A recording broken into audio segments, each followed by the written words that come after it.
Hello mga mamshi! So ito na ang voiceover natin in Tagalog.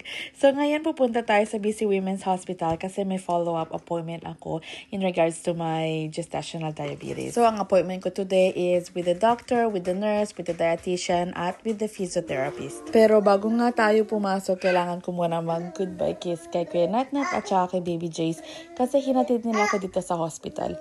Nalimutan ko nga pala gumawa ng kape this morning kaya sabi na lang ni Kuya Natnat bumili na lang ako dito sa cafeteria at nakita ko na meron silang cafe mocha. So yun, kumuha ako ng small habang painom-inom na lang ako ng kape habang nag-iintay. Tinawagan na pala ako ng nurse, nag-weight check bago ko makita ang doctor. Tinawagan na nga pala ako ng doctor at chinek na niya yung fundal height ko, blood pressure ko, chinek rin yung lungs and heart at saka yung history ko.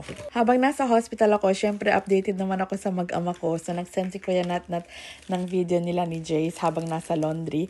Amazed talaga siya sa mga washing at saka dryer. Ang cute-cute talaga ni Jace. Ayun, time to see the dietitian na. So pinag-usapan namin yung meal plan ko, how much I have to eat, what type of food I can eat. Actually, lahat naman during pregnancy, during this gestational diabetes, pwede mong kainin. Pero talaga, i-measure mo every single bite that you have. Nung nakita ko naman yung physiotherapist, nagsabi naman siya ng mga maliliit na exercise na pwede kong gawin habang nasa bahay at kasama ko si Baby Jace after meals. And then, lastly, nakita ko naman yung nurse, nag-demo siya kung paano ko gagamitin yung mga insulin kasi 3 types of insulin ako this time. So, medyo nakakalito. So, kailangan ko talaga ng explanation. Yan, tapos na yung mga appointment ko. Nagutom ako, pumunta ko sa cafeteria at may baon ako.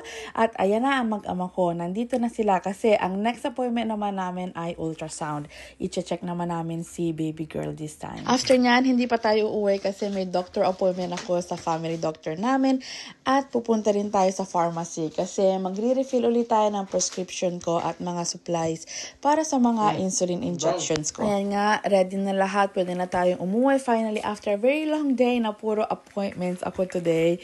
So, thank you guys for watching and we'll see you guys next time. Bye now!